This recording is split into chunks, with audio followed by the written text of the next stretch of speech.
Hello everyone, myself Healthy Mehta, working as an assistant professor in Computer Engineering Department at Mahatma Gandhi Institute of Technical Education and Research Center, Navsari. Our subject is Database Management System.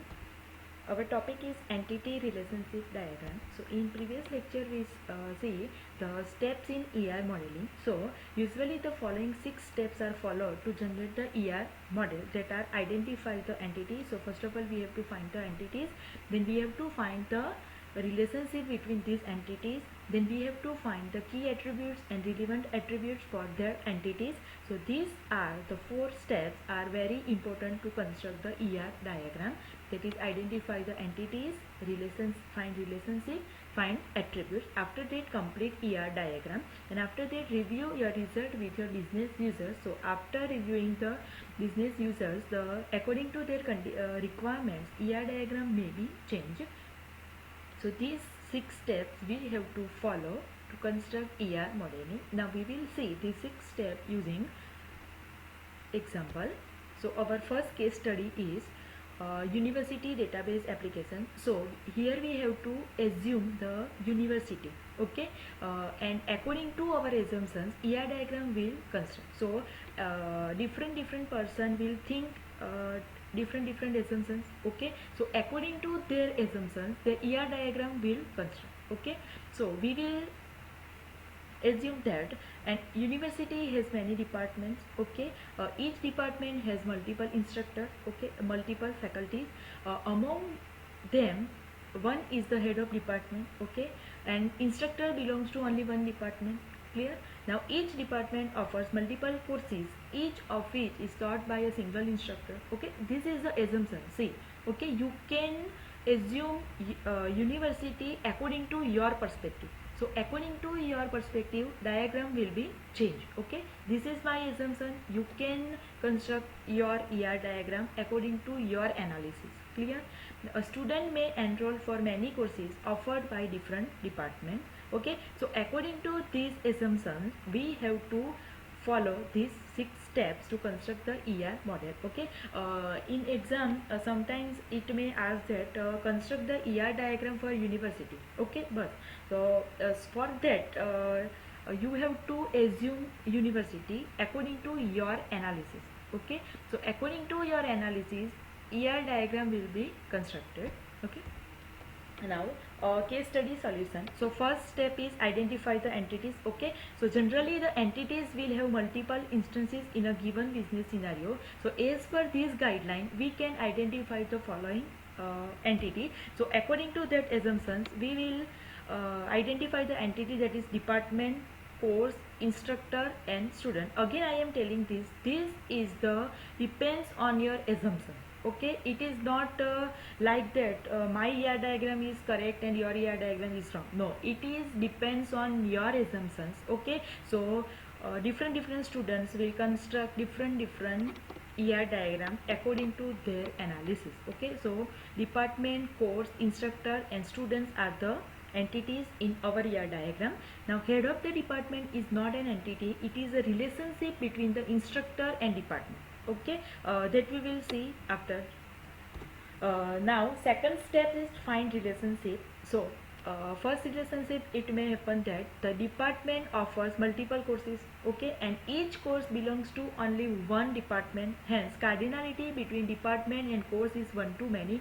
So see here we have a one department offers multiple courses, multiple subjects, okay.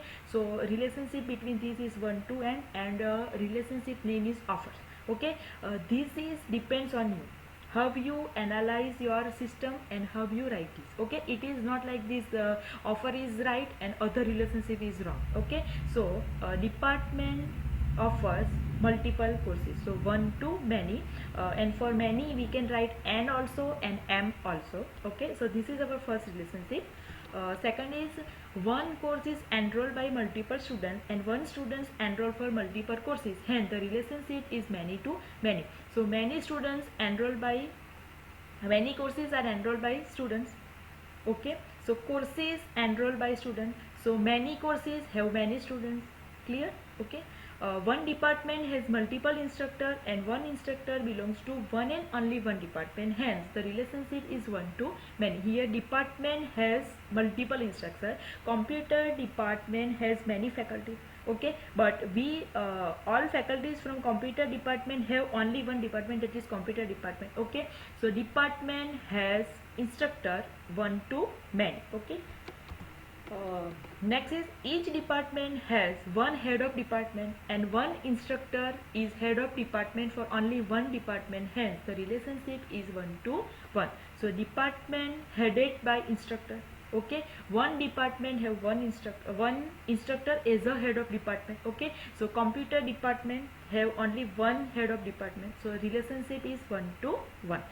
One course is taught by only one instructor, but one instructor teaches many courses, hence the relationship between course and instructor is many to 1. So courses is taught by instructor, so many courses is taught by many instructor, so one faculty can teach many subjects like this, okay. So see here, this is all assumptions, okay. So different students think differently, okay, and their assumptions may be changes, and according to their assumptions this relationship also changes.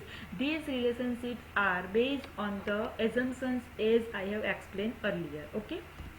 Now our next step is identify the key attributes. So in for department we have a four entity, so according to that four entity we have a attribute. So for department, the key attribute is department name. Department always identified by department name, okay. So D name, department name, which identify the department uniquely, will be the key attribute for department entity, okay. Now student, for student number is the key attribute, okay, or you can write enrollment number, student number, roll number, anything, depends on your assumptions. So student number is the key attribute for student, okay. Now instructor name is the key attribute for instructor, okay. Faculty is identified by the name, okay. So instructor name is the key attribute for instructor. Course number, okay, you have a subject code, okay. So course number is the key attribute for course entity, okay. So these are depends on your assumptions, these are the key attributes, okay. Now identify the relevant attributes, okay. So for department we can write that department location, okay. For course we can write that course number, course name, duration of course, prerequisites, okay. These are the other relevant attributes for entity course, okay. Now for instructor you can write instructor name, instructor roll number, instructor telephone number, instructor address, anything depends on your assumptions. For the students you can write student number, student name, student date of birth, student phone number, student address, everything, okay. So these are the relevant attributes. So after that, step number 5 is complete ER diagram. So after considering all above mentioned guidelines, one can generate the ER model for the university database as shown in the figure. So see here, our first entity is department, okay. So this is department. We have a department name and location. You can write multiple attributes, depends on your analysis, okay. Now we have to add all these relationship over here. These all relationships are added in ER diagram, that is department offers courses. So one department offer many courses, one department headed by instructor, that is HOD, okay. Department has many instructor. This is all the relationship I have already explained over here, and I put these all relationships over here, okay. Now courses means course number, duration, course name, prerequisites, these all attributes I have mentioned over here, okay. So identify the relevant attributes. So these all are the attributes. Now courses enrolled by student, this is also our one relationship, that is courses enrolled by student, that I have mentioned over here, that is course enrolled by student, and many courses enrolled by many students. Here we have attributes of students, okay. Courses is taught by instructor, that is our also one relationship. Instructor have a instructor name, telephone number, room, room number. Okay, these are the attributes of the instructor. So according to these we have to construct the ER diagram. Now we will see next example. Our next problem statement is about library. Okay, university library scenario. Let's consider a university library scenario for developing the ER model. Again I am telling that the scenario of university library, it depends on your assumptions. Okay, so assume in a university there are multiple libraries and each library has a multiple student members. Okay, students can become members to multiple libraries by paying appropriate membership fees. Okay, so one student can become a member of different libraries. Okay, that is available in the university has a multiple libraries. Each library has its own set of books. Within the library, these books are identified by a unique number. So every book have a book number, and according to that book number, book is identified. Student can borrow multiple books from a subscribed library. Subscribed library means student membership. Okay, student is member of one library, and from that library students can borrow multiple books. Okay, students can order books using interlibrary loan. This can be useful if a student wishes to borrow book from a library where he or she is not a member. The students order the books through a library where she or he is a member. Okay, suppose a university has a 4 libraries and one student is a member of only 3 libraries. Okay, so where he or she is not member, they can borrow the books from that library. Okay, and they can order the books from the library where he or she is a member. This is the assumption. Okay, you can change this assumption according to your perspective, and according to your perspective ER diagram may be changed. So for this, first step is identify the entity, that is library, book and students. Okay, after that we have to find the relationship. So relationship is one library has a many member students. Okay, so the relationship is one to many. Okay, and each student can become a member of many libraries. Hence, the cardinality between the library and student is many to many. Many students have a many libraries membership. Okay, and one library has a many students. So, according to that, the relationship is many to many. According to your assumption, it may change. Okay. One book belongs to only one library, and one library can have a multiple book. Hence, cardinality between library and book is one to many, as a library has a many books, but many books has a only one library. So, one book belongs to one library, and one library can have a multiple books. So, this is the relationship one to many. One library can loan multiple books and each book can be loaned to only one library. Hence, the cardinality between library and book is one to many, that one library can loan the multiple books. Okay. One student can borrow multiple books and one book can be borrowed by only one student. Hence, the cardinality between students and book is many to many. One student can borrow multiple books. Okay, but one book can be borrowed by only one student. Okay, this is the relationship between student and book is many to one.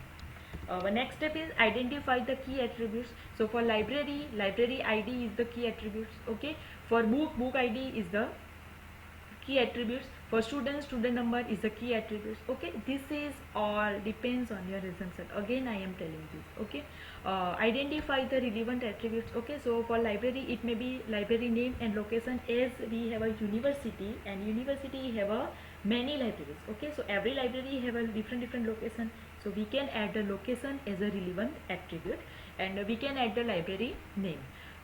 For book have relevant attributes are book number, title, ISBN number. Okay, for students again it may be student name, student enrollment number, date of birth, student phone number and everything. Okay, so this is the relevant attribute. So according to that, next step is complete ER diagram. After considering all above mentioned guidelines, one can generate a ER model for above mentioned university library business scenario as shown in the figure. So see here we have a library. Okay, so library have a library number, library name and location of library. Okay, so library is subscribed by students. Okay, and library loans book. Okay, here book is a weak entity. Why? For book, library must be exist. Okay, without library, book entity is not exist. So book is a weak entity and it represent in the double rectangle. Okay, so library, only one library, so one library launch multiple books. So here relationship is one to many. Library has book, so one library has many books, so one to many relationship.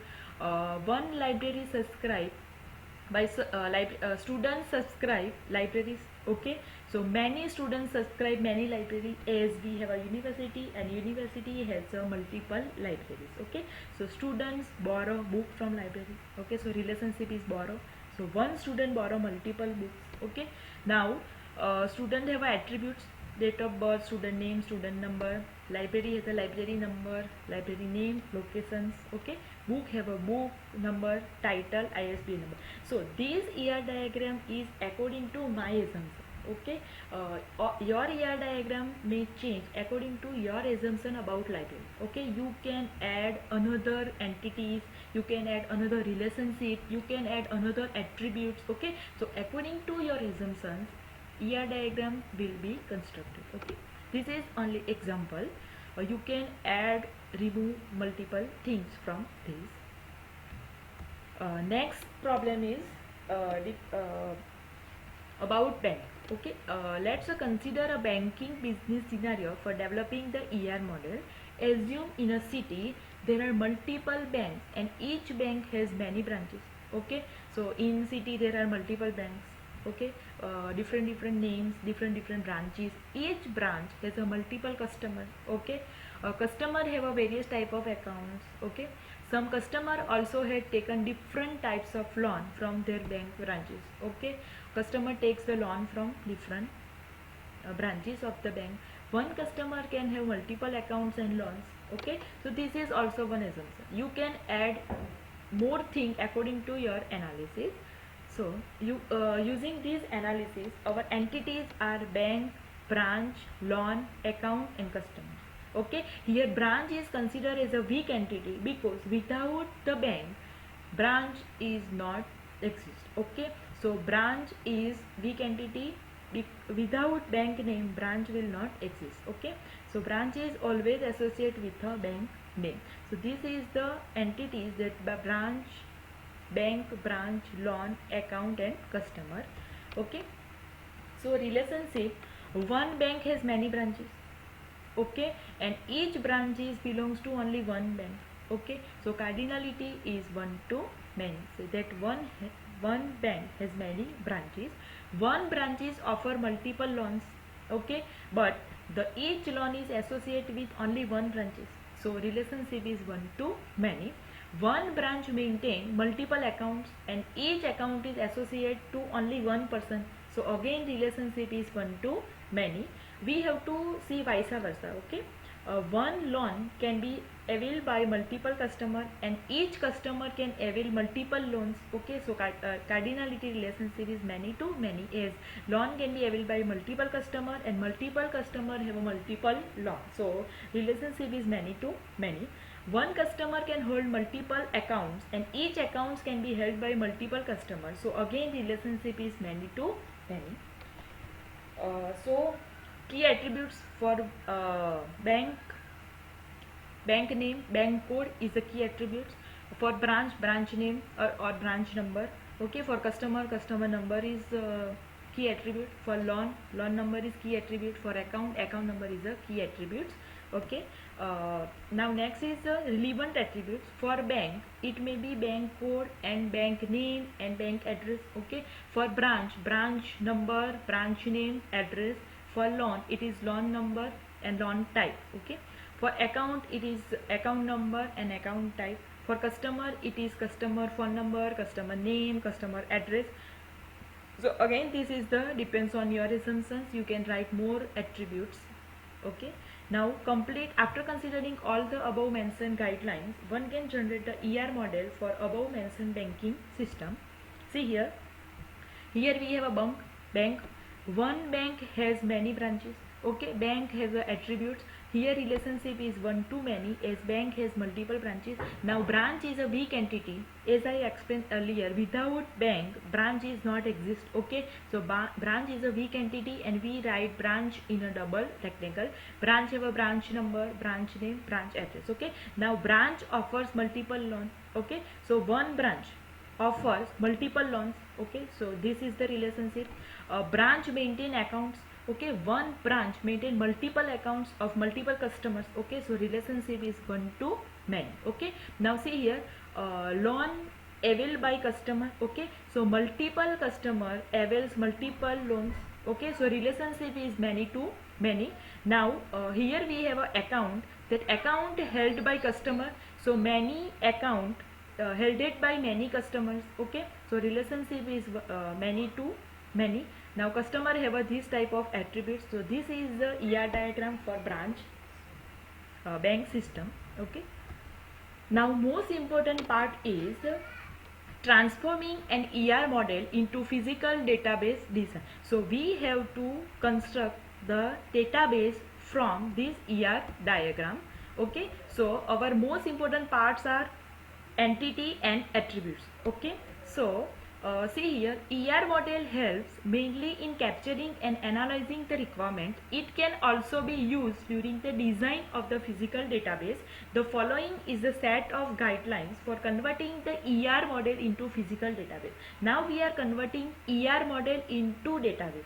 Remember this, we are converting ER model into database. Okay, so first of all, each entity represented in the ER model can be defined as a table in the relation schema. So our entities are bank, branch, loan, customer and account. Okay, now second point is all attributes of the entity will become column of the table. Remember this, all attributes of the entity will become the column of the table. So here we have a bank. Okay, so bank is a name of table. Now name, bank code and address are the column of the table. See here, we have a bank. Okay, bank code, bank name and address are the column of the table. Like this, we have a branch, loan, account and customer. Okay, so here we have a branch, branch name, address. So these are the column of the table. Okay, account number, account type are the column of the account. For loan, loan number and loan type are the column. Customer number, name, telephone number, address are the column of the customer. Okay, see here. Okay, so we are constructing database from ER diagram. So these are our entity, bank, branch, loan, account and customer are our entities. Now these all column represent the attributes of this entity. Clear? Now as per this guideline, we can translate bank, branch, loan, account and customer entity in the following table that I have explained earlier. Okay, now additional column can be added to the below table as per the business requirement at the later stage. Okay, so according to our ER diagram, this is our database. Okay, so here bank, branch, loan and account and customer are our entity. So it represents the name of tables in database. Okay, and these all are the attributes of this entity and this represent the column name. Okay, so this is the database. Okay, so after constructing it, we will review with our business users. So according to our business users requirement, database will be changed. Okay, so transforming an ER modeling into physical database design. Each relationship can be defined as a separate table in a relationship schema. Key attributes of participating entities will become key attributes of the relationship. As per this guideline, we can define loan offering detail. Okay, here we have only loan. We have only loan number and loan type. Okay, so we can add more columns in this loan.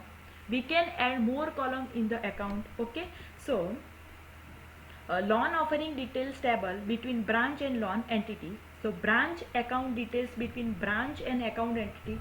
So loan details table between loan and customer entities, account details table between account and customer entities, bank and branch relationship table is not defined because this information is already captured in the branch table. Okay, so according to customers requirement, we can add more columns in the previous database. Okay, so usually relationship based table will have their own attributes in the additional to prime attributes of participating entities. For example, loan details table contain prime attributes from loan and customers tables. Okay, in addition to other attributes such as date of sanction, interest rate, loan amount and duration, etc. So these concepts explain this. We can add more attributes in database according to customers requirements. Okay, so here only we have a loan number and loan type, so we add here loan detail, loan number, customer number, date of sanction, interest rate, loan amount and duration. These all are we added separately. Okay, in our previous table we have only loan number and loan type. Okay, so we can add more attributes according to customers requirements. Okay, and for account we add account number, customer number and date of open. So see here we have only account number and account type. Okay, we add date of open. So this is the reconstruction of database from previous database. Okay, so this is how we construct the ER diagram from the particular topic. Okay, so we have to assume the topic according to our perspective, and according to that we have to follow that 6 steps. First is identify the entity, second is identify the relationship between entity, third is find out the key attributes, fourth is identify the relevant attributes, and after that we have to construct the ER diagram, and after constructing we have to communicate with our business users, and as per the requirement our ER diagram may be changed. So after completing ER diagram we have to construct database, and in database according to our customers requirement we can add more columns. That is the concept of how to construct ER diagram. Thank you.